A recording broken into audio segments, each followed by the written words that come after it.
Olá, irmãos e irmãs, jovens, graça e paz. Quero compartilhar com vocês hoje sobre a igreja de Corinto, a missão de Deus através do apóstolo Paulo em Corinto. Quero que você abra sua Bíblia em Atos 18, nós vamos ler lá. Logo depois desses acontecimentos, Paulo deixou Atenas e rumou para Corinto.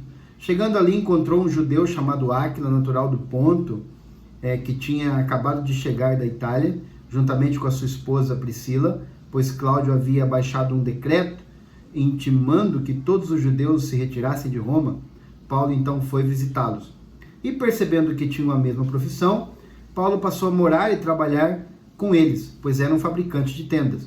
Assim, todos os sábados, ele argumentava na sinagoga e convencia tanto a judeus quanto a gregos. Depois que Silas e Timóteo chegaram da Macedônia, Paulo começou a consagrar todo o seu tempo ao ensino da palavra, explicando aos judeus que Jesus é o Messias. Contudo, como estes se opuseram e proferiram insultos graves, Paulo sacudiu a roupa e os sentenciou: caia sobre as vossas próprias cabeças todas as responsabilidades de vossas faltas. Eu estou inocente quanto ao meu dever, e de agora em diante vou dedicar-me aos gentios. Então, saindo da sinagoga, Paulo dirigiu-se à casa de Tício Justo, homem que obedecia a Deus e que morava ao lado da sinagoga. Crispo, administrador da sinagoga, creu no Senhor, ele e toda a sua casa. E da multidão dos coríntios que o ouviam, muitos criam e eram batizados. Numa certa noite, o Senhor falou com Paulo por meio de uma visão, dizendo: não tenhas medo, continua pregando e não te cales, pois eu estou contigo e nenhuma pessoa ousará fazer-te mal ou ferir-te, porquanto tenho muita gente nesta cidade. Assim Paulo permaneceu ali durante 1 ano e 6 meses, ensinando a palavra de Deus ao povo. Amém. Oremos. Espírito Santo, abençoa agora esse momento, essa palavra, e que o Senhor possa falar com cada jovem, e que eles possam ser impactados pelo poder da tua palavra, e que o amor, a paixão pela missão possa nascer no coração de cada um.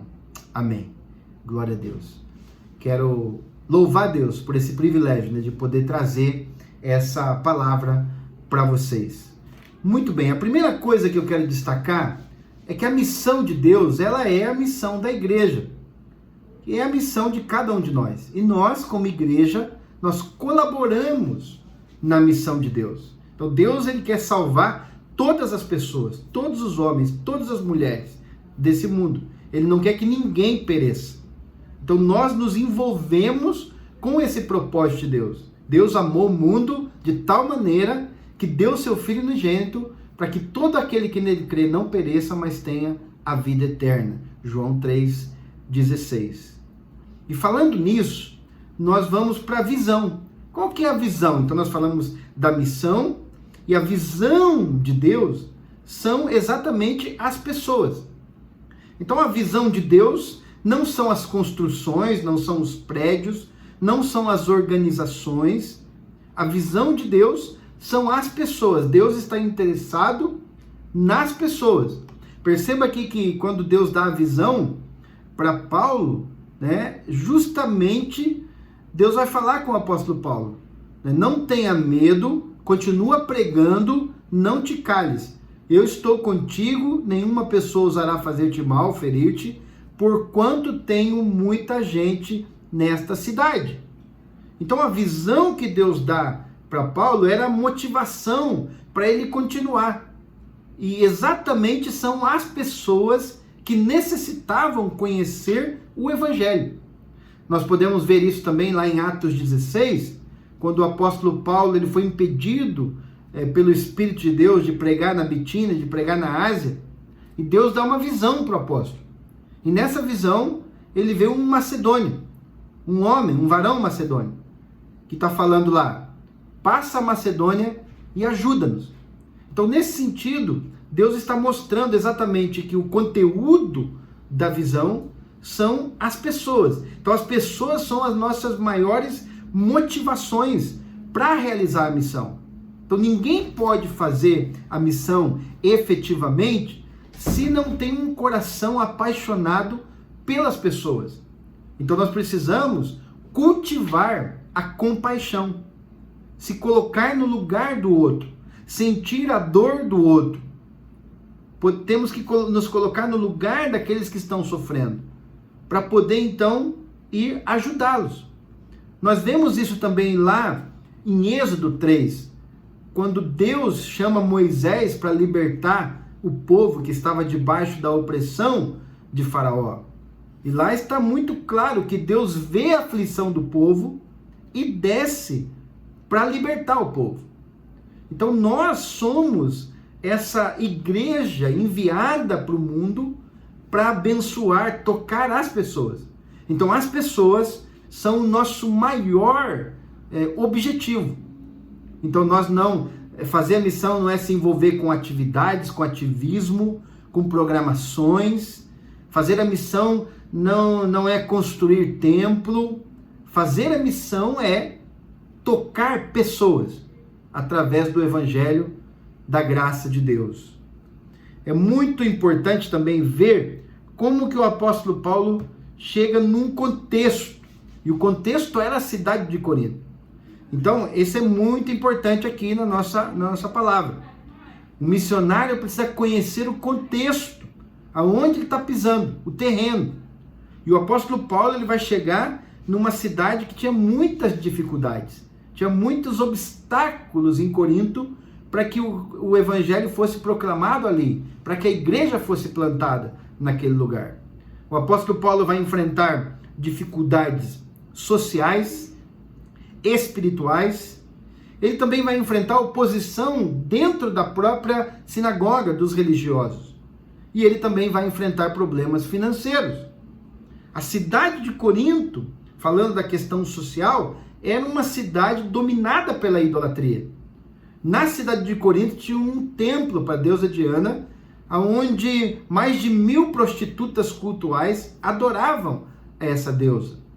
Então os problemas espirituais, os problemas sociais nessa cidade eram muito grandes. Tanto que você vai ver, né, quando o apóstolo Paulo vai trabalhar com a igreja de Corinto, né, quando ela já estava plantada, especialmente através das cartas, ele vai trabalhar muito a questão da imoralidade, porque era muito forte a imoralidade nessa cidade. Tanto que dizem que praticar um ato imoral era o mesmo, ou seja, corintinizar era o mesmo que praticar um ato imoral. Então, alguém quando ia praticar algum ato imoral, no sentido sexual, ele dizia, eu vou corintinizar. De tão forte que era os problemas de imoralidade nesta cidade. E também os problemas espirituais. Imagine a luta espiritual num lugar onde a idolatria era muito forte. Paulo, ele teve que enfrentar tudo isso. E na sua vida pessoal, ele também tinha questão financeira. Agora, quais são as estratégias que o apóstolo Paulo utilizou e que nós também aprendemos e podemos utilizar na caminhada nossa missionária? Então, a primeira coisa que eu quero destacar aqui é a dedicação, é a oferta pessoal.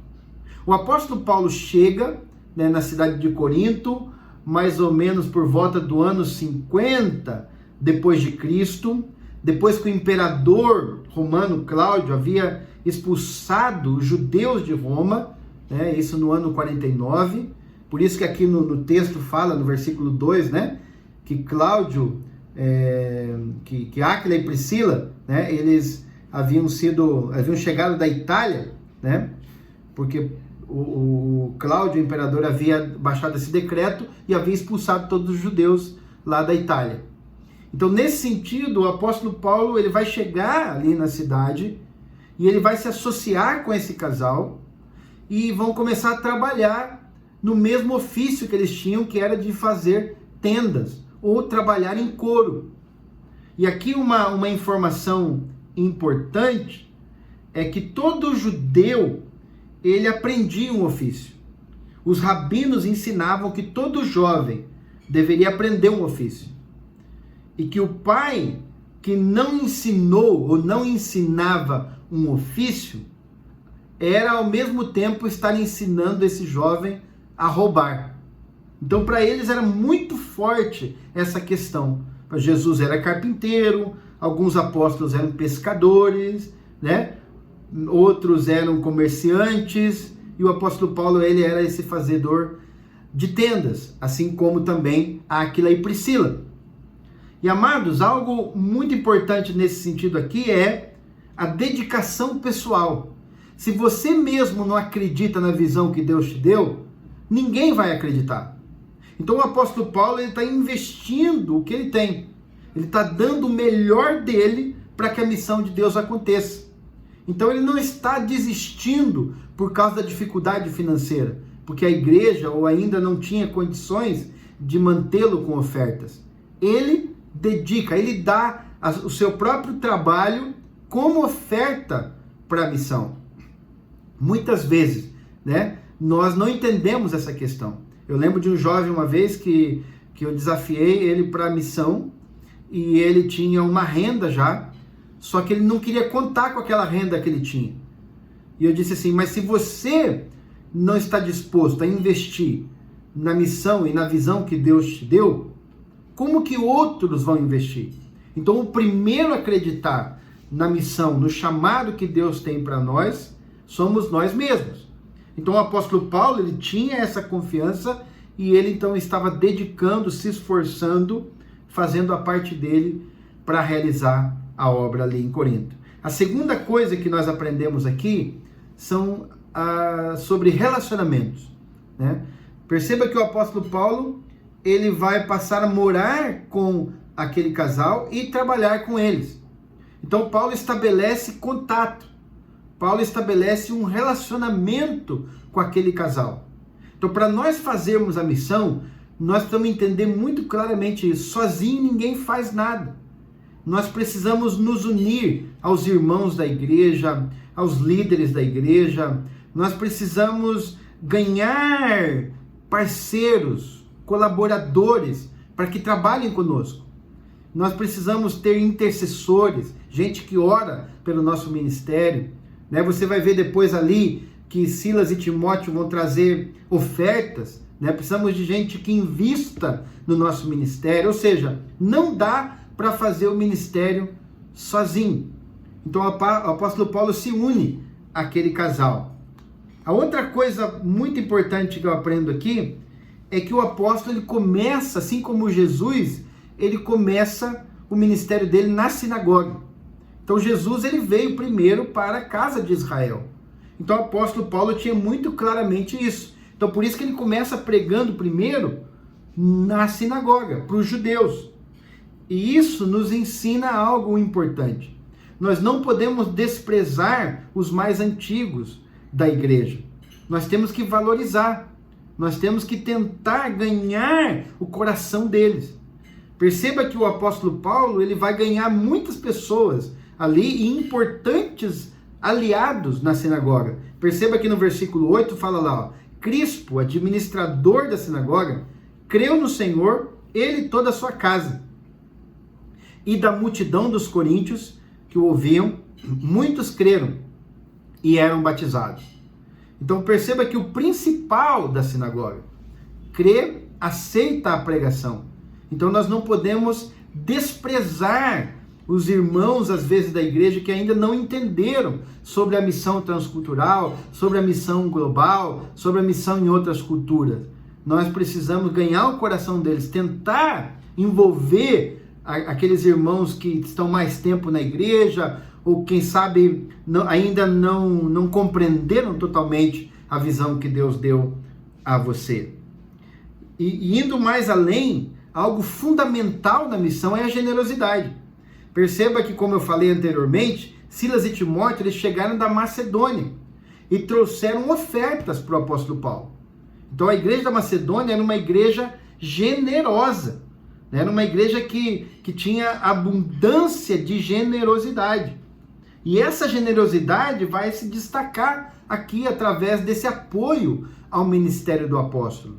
Amados, muitas obras não acontecem porque falta gente generosa, falta coração generoso. Quando nós temos um coração generoso para ofertar, para contribuir com a missão de Deus, a missão pode acontecer muito mais rápido em muito mais lugares. Você vai ver aí no texto que depois que chegou essas ofertas da Macedônia, o apóstolo Paulo, ele dedica todo o tempo dele para ensinar a palavra. Ou seja, agora ele não precisa mais fazer tenda para conseguir o sustento. Agora ele já tem o sustento das igrejas. Então isso é muito importante na visão de Deus. Por isso que lá em 2 Coríntios 8, 1 a 5, fala assim, ó: agora, irmãos, queremos que vocês saibam a graça de Deus que foi dada nas igrejas da Macedônia, pois no meio de uma grande prova de aflição, sua alegria abundava e sua profunda pobreza transbordava com a riqueza de sua liberalidade, porque testifico que, de acordo com suas possibilidades e mesmo além de suas possibilidades, eles deram sua própria vontade, implorando com muitos pedidos o privilégio de participar do apoio aos santos. E isso não como esperávamos, mas primeiro eles se entregaram ao Senhor e depois a nós pela vontade de Deus. Então esses irmãos da Macedônia, eles tinham um coração generoso para contribuir. E graças a essa generosidade, então Silas e Timóteo vieram de lá e trouxeram essas ofertas para abençoar o ministério do apóstolo Paulo. Nós podemos ver isso também em 2 Coríntios 11, 2 Coríntios 11, versículo 9. Olha lá na sua Bíblia, 2 Coríntios 11, versículo 9, porque esse é um tema muito importante. Sem generosidade não existe missão. 2 Coríntios 11, versículo 9. Além disso, 2 Coríntios, desculpa, eu estou lendo o 1 Coríntios aqui. 2 Coríntios, capítulo 11, versículo 9.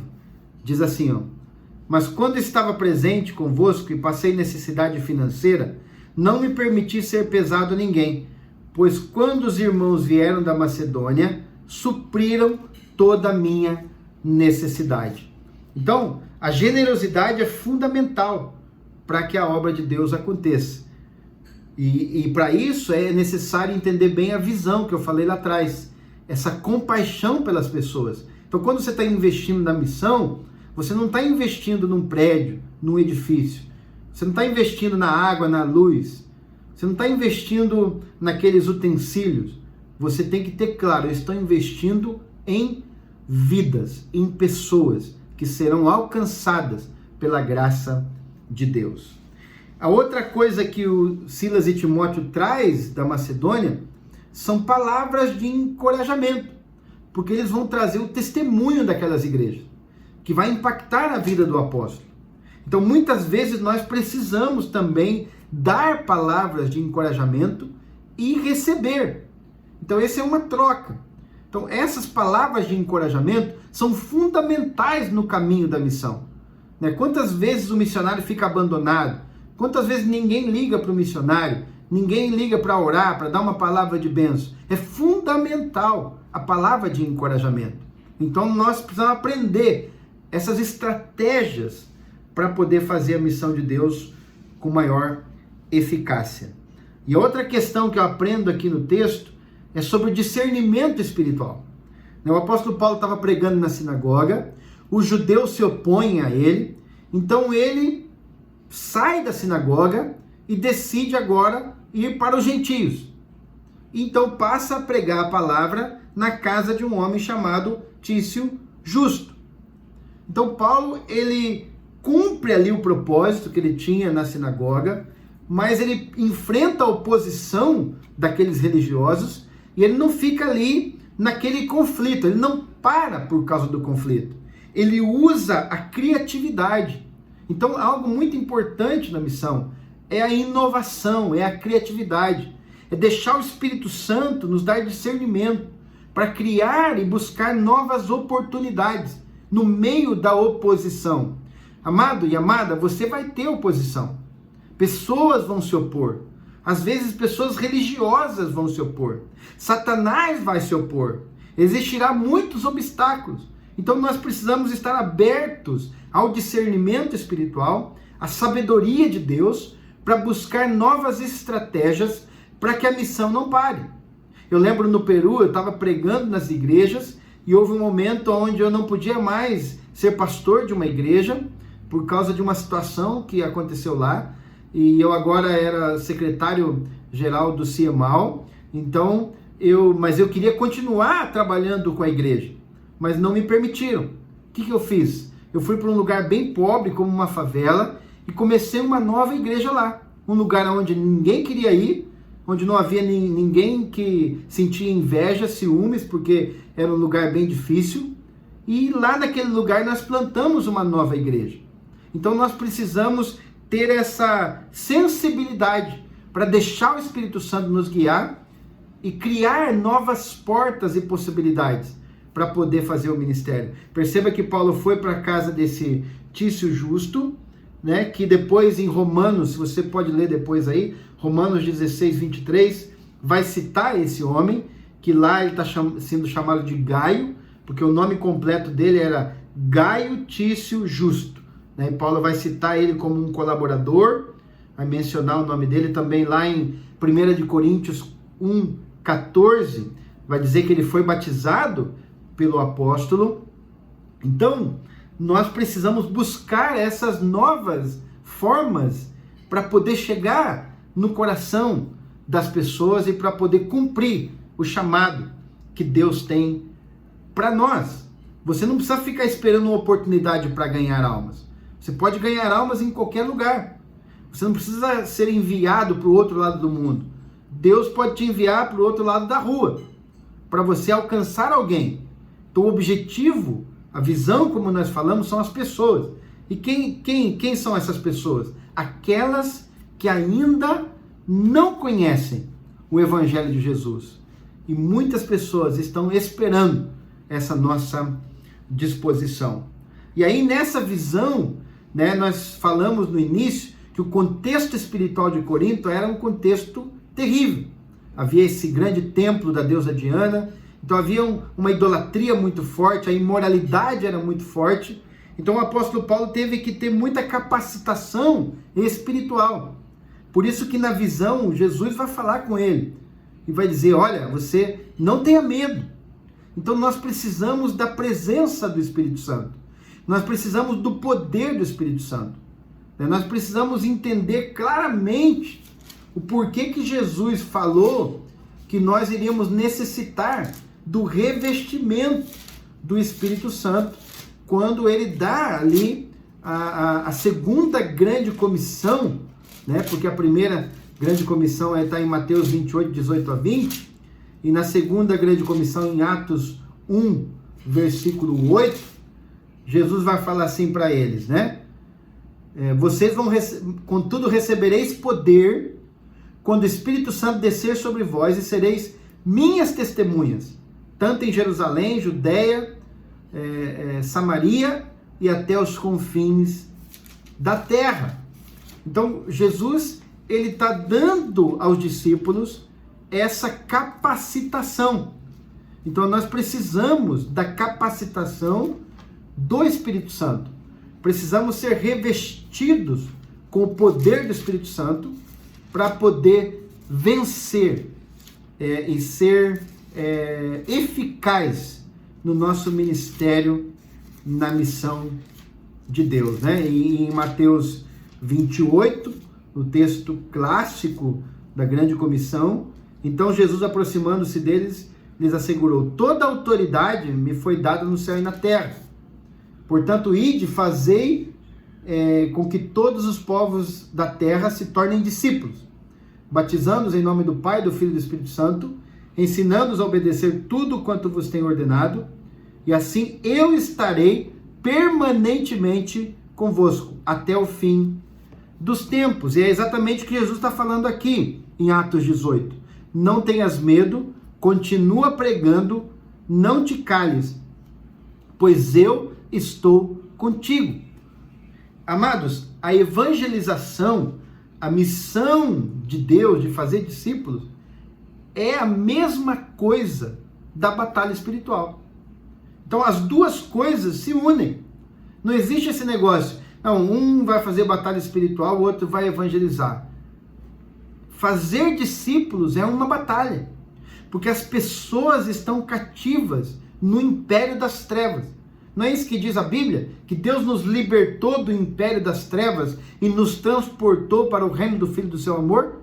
Então, evangelizar é tornar o evangelho conhecido para aquela pessoa, e através desse evangelho, a pessoa é salva, e essa salvação gera uma libertação do pecado, logo, libertação das trevas de Satanás, que só podiam estar ali dominando exatamente por causa do pecado. Então, quando nós somos redimidos, renovados, regenerados pela graça de Deus, lavados pelo sangue de Jesus, todas as cadeias de Satanás também caem por terra. Então, não existe uma batalha espiritual que não seja uma evangelização eficaz. Então, a evangelização, ela é exatamente isso, é libertar as pessoas do cativeiro do pecado, aonde Satanás domina, aonde Satanás tem o controle. Então, quando nós fazemos a missão, nós estamos invadindo o terreno do inimigo. Então, nós vamos na força e no poder daquele que já venceu. Então, você não vai sozinho, ele vai estar contigo. Então, você precisa buscar em oração, você precisa conhecer bastante a palavra, ler bastante a palavra, buscar o Espírito Santo, ser revestido com o poder de Deus, porque você vai invadir o terreno do inimigo para resgatar as vidas que estão lá cativas. O Evangelho, Jesus disse, Paulo disse, não me envergonho do Evangelho, porque é o poder de Deus para a salvação de todo aquele que crê. Então, através do poder do Evangelho, do poder da mensagem, revestidos com a unção, com a glória, com a presença do Espírito Santo, nós podemos ir até essas pessoas que estão cativas e resgatá-las dessa situação através da pregação e do testemunho de vida. Não só da proclamação falada, mas da proclamação vivida. Através da nossa vida, do nosso testemunho, nós podemos alcançar pessoas e tirá-las dessa situação de cativeiro. O apóstolo Paulo, ele vai ter a solução para a questão financeira através da generosidade da igreja da Macedônia, e ele vai ter a força espiritual para enfrentar toda uma situação de idolatria e de imoralidade, quando o Senhor Jesus dá a ele esta visão. E finalmente, amados, todo esse trabalho do apóstolo, através de todas essas estratégias que Deus deu, ele vai ter frutos naquele lugar, Deus vai dar frutos espirituais. Perceba que o evangelho vai chegar para muitos. Nós já até lemos aqui, no versículo 8, muitos criam e eram batizados. Então houve um grande movimento de Deus através da missão, e ali da missão do apóstolo Paulo, e ali a igreja nasceu. Então, amados, se nós vamos na força do Espírito Santo e tomando em conta todas essas estratégias, eu estou certo que Deus vai nos dar frutos. Nunca deu errado. Sempre houve dificuldades, sempre houve problemas, sempre enfrentei muitos obstáculos, mas nunca deu errado. Sempre Deus nos deu e está nos dando discípulos. Amado, o plano, o projeto de Deus para a sua vida não vai dar errado. Talvez alguma ideia, talvez alguma coisa que você sonhava pessoalmente vai dar errado. Mas o projeto de fazer discípulos sempre vai funcionar. Às vezes as coisas não vão sair do jeito que a gente quer, mas saiba de uma coisa: no meio das lutas e das adversidades, o Senhor vai te usar para a visão principal. Lembra? A visão principal são as pessoas. E se você estiver tocando o coração das pessoas, ainda que seja uma pessoa, eu tenho certeza que serão muitas mais, mas ainda que seja somente uma, já valeu a pena o seu investimento e a sua disposição em fazer a obra de Deus. Que Deus te abençoe. Eu espero ter contribuído com você na sua vida espiritual e na caminhada sua nessa missão tão maravilhosa, que é servir, que é testemunhar do Evangelho da Graça. Entrega todo o seu coração. Eu entreguei meu coração a Jesus quando eu tinha meus 17 anos. E Deus já plantou no meu coração essa visão. E nessa visão eu tenho caminhado até hoje. E Deus tem me abençoado, porque eu tenho visto muitos discípulos. Vi muitos discípulos no Brasil, vi muitos discípulos no Peru. E hoje tenho visto muitos discípulos em diversas nações que Deus tem dado o privilégio de pregar o Evangelho. Que Deus te abençoe, fique com Deus e que o Espírito Santo te envie no nome de Jesus.